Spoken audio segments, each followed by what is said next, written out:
寺です。で、早速本日の動画についてお話しする前に、前回の動画でお伝えした ABEMATV のカエルバトルクラブの生出演に関しまして、当日予定が合わず見れなかったよって方向けの見逃し配信の URL を下の概要欄に記載しておりますんで、当日見たかったけど見れなかったよって方はね、そちらの方からチェックしてもらえればなとは思います。では早速今日の動画について話を進めていくと、ちょっとした方ぶりの海産物シリーズですね。魚はさばかないんですけど、痛風鍋って皆さんご存知ですかね。あん肝、牡蠣、白子が入った鍋。本当はあれがしたかったんですけど、多分僕がやっちゃうと動画時間が30分、40分、50分になるなと思いまして、今回はあん肝だけにフォーカスを当てた動画でございます。そのあん肝を使って何を作るのかと言いますと、福島とか茨城の沿岸地域にどぶ汁っていう郷土料理があるんですよ。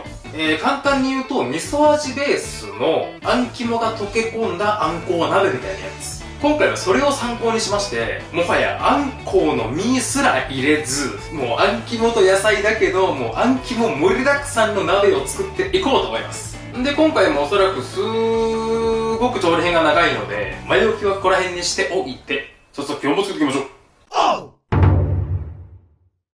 さあ、では始めていきましょうか。で、いつも通りメイン食材から発表していきたいんですけど、ここのとこちょっと見えてますけどね。すでに軽く血抜きは終わらせてるんですけど、どうしても食材が食材なので、ちょっと血が見えたりとか、魚の内臓を見るのが苦手っていう方は、ここに書いてある時間までスキップをお願いします。では参ります。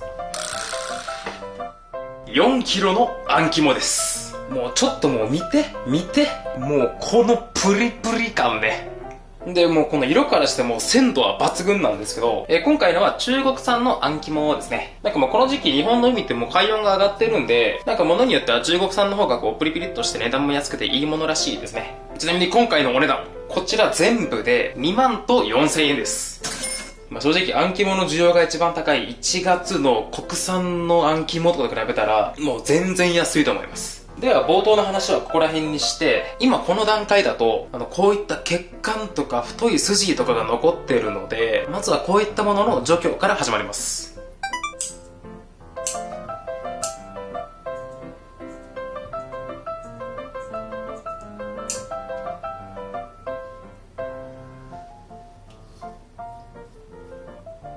で、今この段階で表面にこういった薄い膜が張っているので、これを剥がしていきます。で、こうして全体の薄皮が取れれば OK。皆さん、今こんだけの量の仕込みをしてて、ちょっと気づいたことがあったので、ちょっと共有してもいいですか？こっちのつるんとした表面と、こっち側の血管がバッと見える裏側。太い筋があるのが、こっちの裏側だったら、ここから始まる太い筋があって、で、こっちの表面だと、ここから始まる筋。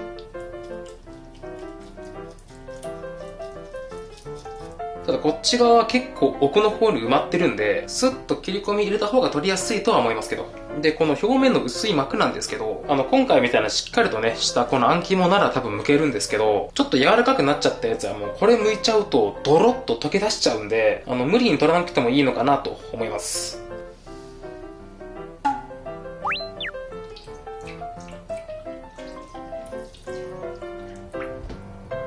あとはこのまんま30分、ちょっと漬け込んでおきます。ではこの時間を使って、今回使っていく野菜関係の準備に参ります。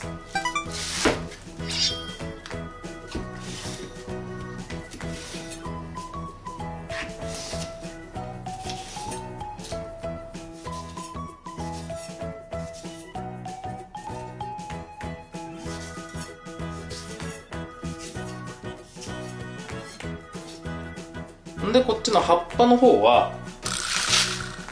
やっぱ葉っぱのとこはこれが一番楽ね。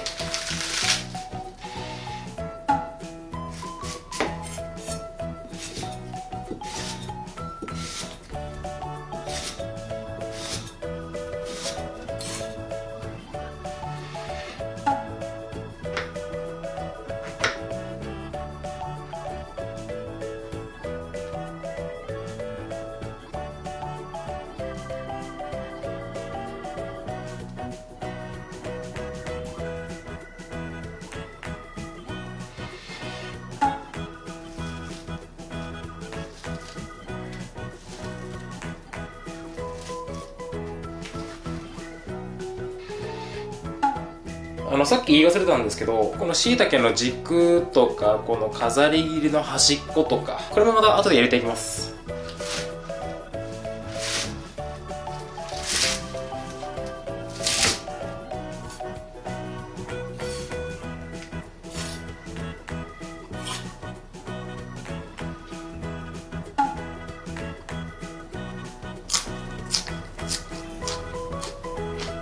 ニラはうまい。でも辛い。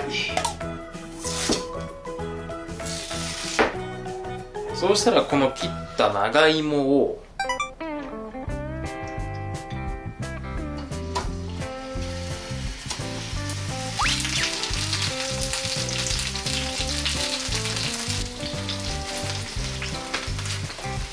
そしたらこちら側にも軽くお塩を振っといて、んで両面しっかり焼き目がついたらこれで OK。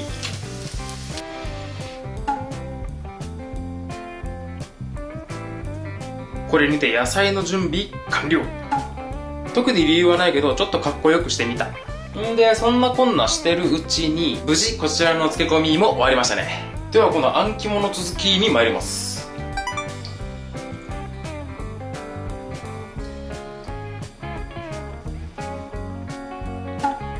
でちょっとより分けまして、この形が綺麗なやつは今回の具材用で、今回残念ながらぐちゃっとなっちゃったやつはちょっと今から一手間加えます。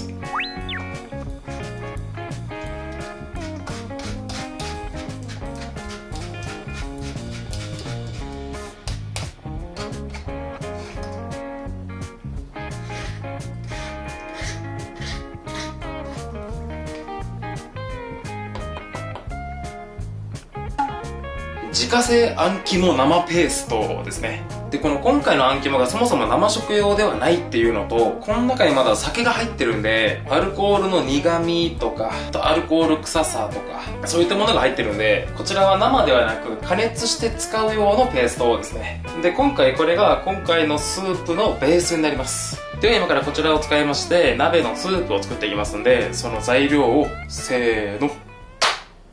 こちらからだし、味噌、コチュジャン、酒、みりん、砂糖、薄口醤油、生姜、あん肝ですね。で今回はどぶ汁を参考にしてるんですけど、そこにコチュジャンを入れてちょっと辛味噌的な鍋にしようと思います。で今回の比率が20対2対1対1対1対1対適量適量で、あん肝を気が済むまで。でちなみにもうちょっと詳しく言うと、今回のだしはカツオと昆布の普通の和風だしで、お味噌は普通の田舎味噌と赤味噌の1対1で、砂糖はザラメ糖では作っていきましょうか。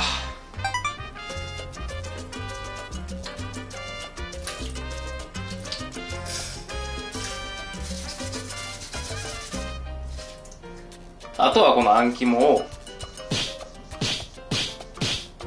たっぷり入れて、あとは弱火でじっくりじっくり炒めていきましょう。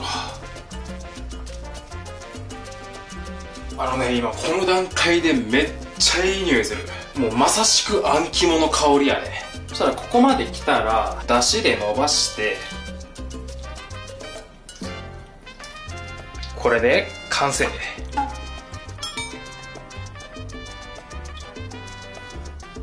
これまで食べてきた鍋のスープの中で一番うまい。これ個人的にまだあん肝入れていいかな。いやとりあえずこれで鍋のスープ完成で、今こうやってめちゃくちゃ美味しいのは出来上がったんですけど、おそらくご家庭であん肝をすりつぶしてでこういう風に作るって結構手間もかかると思うんですよ。だからもし面倒であればもう市販のスープでもいいかなと思います。てかこの味噌キムチ鍋スープにさっきのあん肝ペースト入れたらめちゃくちゃ美味しそうよね。でこの後の流れとしては、あん肝を使って丼を作って、で鍋の具材用にあん肝を切って、で盛り付ければ終了っていう流れになるんですけど、今ここに見えてますのがあん肝をこした時の薄い膜とか、あとは最初に切り除いたこの薄血とか血管なんですけど、ここが美味しいっていうのは僕はもう白子で学んだので、まずはこちらを湯引きポン酢にしていきます。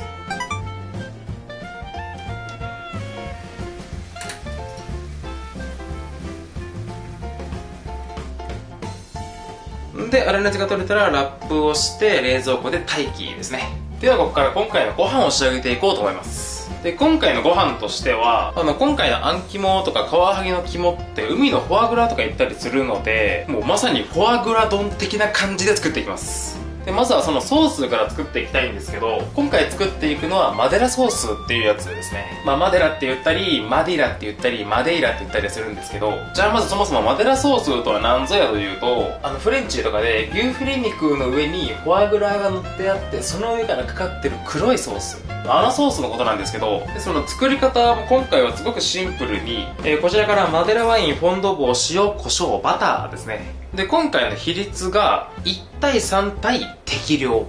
で、マデラソースに欠かせないこのマデラワインとフォンドボーに関してはあんまりスーパーとかで見かけないと思うんですよ。特にこのマデラワインとかは酒屋さんに行ってもワインとかを専門に扱ってて、で、ポルトガル産のこのマデラワインを強く扱ってないとほとんど置いてないんですよね。一番確実なのは Amazon とかで購入されたらいいかと思います。で、もしフォンドボーとかが手元になければ、こういったコンソメスープの素とかデミグラスソースとかで代用してもらえれば、コンソメを使えばもっとさっぱりとしたものになるし、なんか海外とかだとこのデミグラスソースとかを使って作る方がメジャーらしいですね。どれを使うかはお好みっていうことで。で、こっからちょっとこのマデラワインについてお話ししたいんですけど、特にお酒に興味がないとか、ちょっと細かい話は聞きたくないっていう方は少しスキップしていただければ、多分1、2分で終わると思いますんで。今回のマデラソースに欠かせないのがこのマデラワインで、これポルトガルのワインなんですけど、実はこれ普通のワインではなくて、こういった酒精強化ワインっていうものに含まれるんですけど、この酒精っていうのが、お酒の一部のことをスピリッツって言ったりするように、これアルコールのことなんですよ。だからアルコールを強化したワイン。ちょっとざっくりした説明になるんですけど、ワインを作る上でこのブドウ果汁の中の糖分が酵母の働きによって発酵して、このアルコールとか炭酸ガスを発生させるんですけど、今回のマデラワインなんていうのは時間が経つこの過程の中でもうこの段階でアルコールを入れちゃうんですよ。で、このアルコールを入れると、この糖分をアルコールとか炭酸ガスに変えてくれる酵母って、自分でアルコールを作るんですけど、悲しいことにそのアルコールで働きを失っちゃうんですよ。だから途中でアルコールが入ると、もうここの糖分が分解されなくなるんで、甘いワインに仕上がるんですよね。で、特にこのマデラワインってブランデーを途中で添付するんで、ブランデーのいい香りのする甘口のワインっていう感じ。で、もちろん途中でアルコールを強化するんで、普通のワインが 10% とか 14% の度数に対して、このマデラワインって 19% とかあるんですよ、度数が。まあ、ただ度数は高いんですけど、さっきも伝えした通り甘口で香りのいいワインなんで、海外とかやと食前酒として結構飲まれてるらしいですね。日本だと食前酒っていうよりかは料理用のワインっていうイメージの方が強いですけど。で、ちなみに今回のこちらがマデラワインのファインリッチっていうものになります。だいたい値段も1400円とか500円ぐらいかな。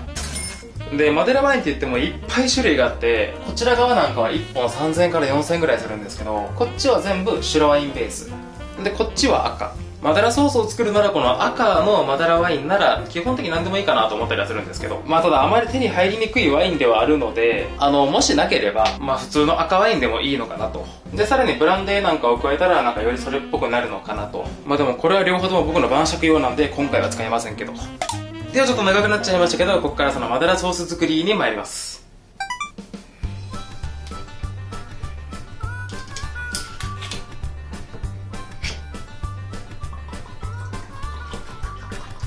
やっぱ色も香りも全然違うね。あと本当に甘い香りがしますもんね。いやー、うまいね。本当に美味しいワインなんで皆さん機会がありましたらぜひ。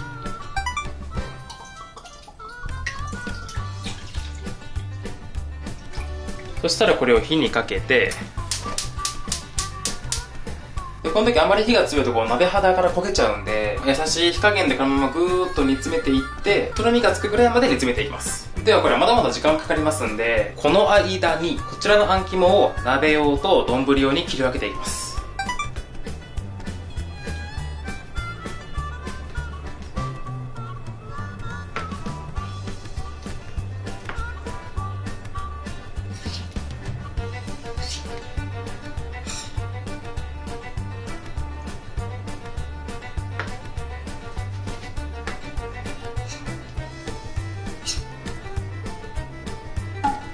ではここからあん肝丼用にこちらをソテーしていくんですけど、それの下準備と参ります。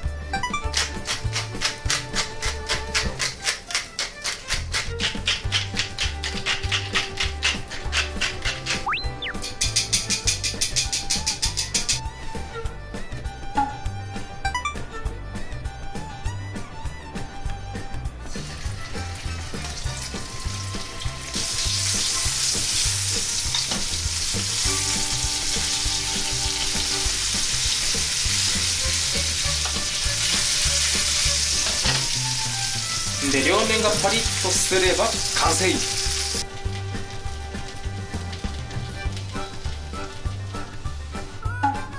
いや、すごいね。なんかもうほんと見た目フォアグラって感じね。では上からかけるマデラソースを仕上げていきます。あれから弱火で2、30分ぐらいトロトロに詰めてて、だいぶいい感じにとろみもついてきましたね。あとは塩コショウで味を決めてあげて、最後にバター加えて、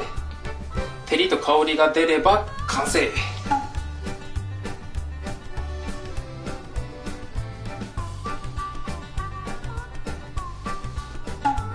では最後鍋の仕上げへと参ります。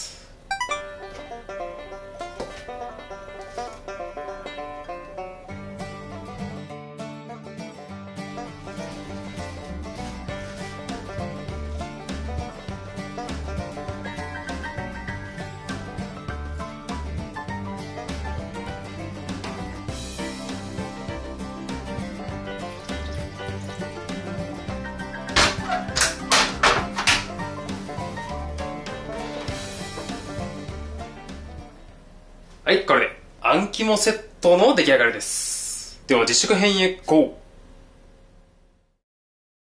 というわけで無事に完成しました。ロードトゥー痛風。尿酸値が怖え。で、実はあと1キロぐらいあん肝が残ってまして、もう全部鍋に入れようかなとも思ったんですけど、ちょっと怖くなっちゃいました。で、スープとかまだ一式残ってるんで、明日あたり後輩か誰か呼んで、みんなであん肝パーティーしようかと思います。では、食べていきましょうか。いただきます。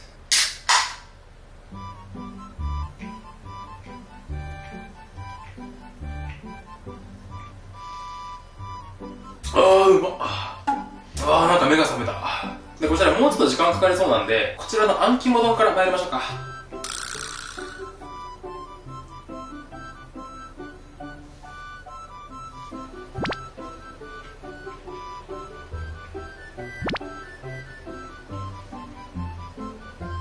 うまっ。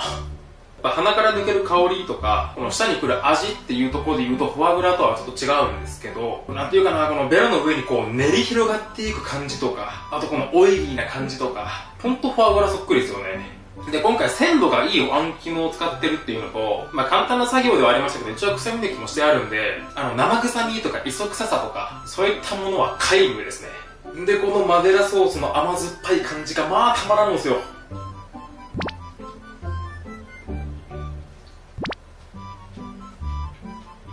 ご飯ともよう合うわ。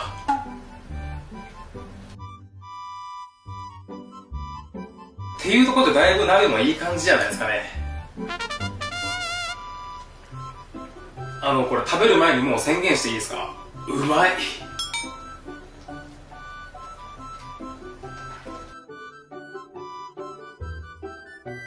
じゃあまずこのおつゆから参りましょうか。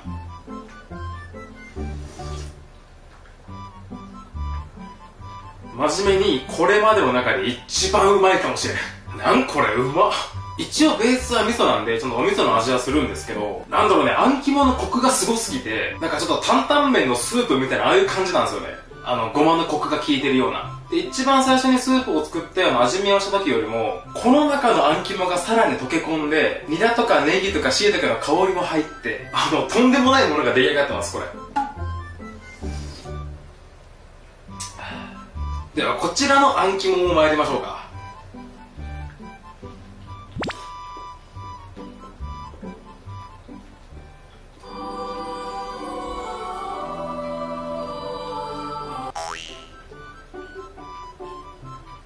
このあん肝が入った俗に言う痛風鍋、あれ僕一回食べたことあるんですけど、その時蒸したあん肝ってなんとなくわかりますかね。円柱状になってて、それをスコスコスコってこうスライスして、あん肝ポン酢とかして食べるやつ、あれが入ってた鍋やったんですよね。ただ今回生のあん肝をドンって入れてるんで、火の通り方がまた最小限だからでしょうね。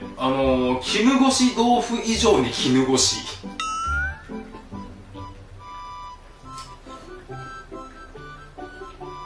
で、やっぱこの長芋のこれがめっちゃうまいんですよ。これ割った時の、この真ん中のとこはシャキッ、ネバッとしてるんですよ。でも火が入ったとこはホクホクしてるんですよ。これほんと美味しいんで皆さんご機会がありましたらぜひ。でももう鍋はせんか。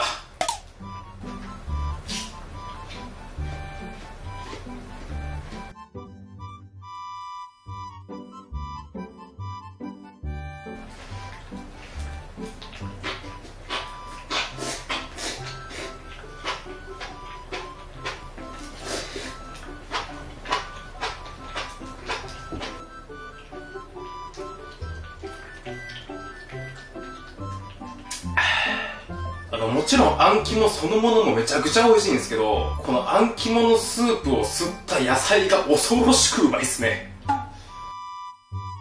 で、特にこのね、ニラがね、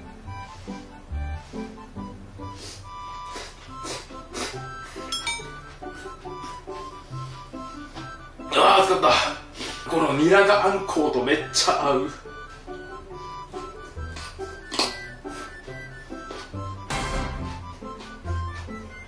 ネギはまだ生ですね。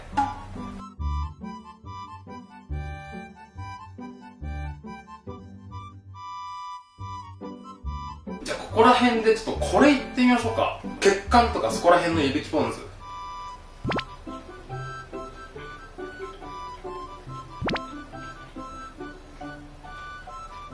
正直な感想を思ったほどって感じ。味自体はめっちゃ美味しいんですけど、僕のイメージの中では白子の時の血管みたいにもっとゴリゴリ感のある食感かなと思ってたんですけど、そこまで食感はないかな。それで美味しいんですけど、もうちょっと歯応えがあったらな。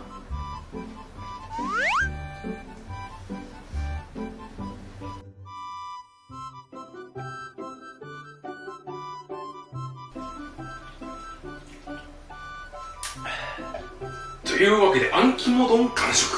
ということで、残りはあとこちらのどぶ汁のおつゆだけになったんですけど、今すっごい迷ってるんですよね。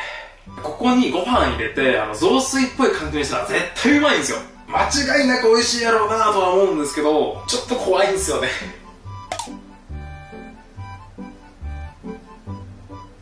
うわー、迷うな。いや、今回は遠慮しとこうかな。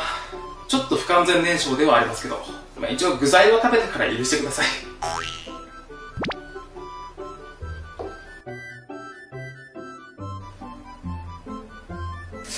ごちそうさまでし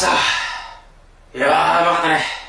でもなんか悔しいな。雑炊作ろうと思ってこういった卵とかも買ってたんですけどね。プライベートでゆっくり食べます。っていうところで、今回こういった形であん肝セットを作ってみましたけど、今回のこちらの中国産のあん肝が、キロ6000円ぐらいかな。値段の割に物もいいし、個人的には大満足ですね。ただ、あん肝自体かなりね、味の濃いものなんで、おそらく大人4人とか、そのぐらいであん肝パーティーをするんであれば、1.5 キロから2キロぐらいあればもう大満足じゃないかなっていうぐらいの濃厚さでしたね。これからの時期あんまり鍋とかをする機会っていうのはどんどん減っていくとは思うんですけど、もともと今回僕がベースにしたこのどぶ汁っていう料理って、こういった鍋というよりかは、お椀で食べるお吸い物っていうイメージなんで、無理に鍋にしなくても全然いいのかなと思ったりはするんですけど、味わいで言うと、この今回のおつゆ、冗談抜きでバリバリうまいんで、ちょっと手間はかかりますけど、もしご機会がありましたらぜひ。というところかな。では今回はこの辺で終わろうかなと思います。ではまた次の動画でお会いしましょう。では。痛風怖っ。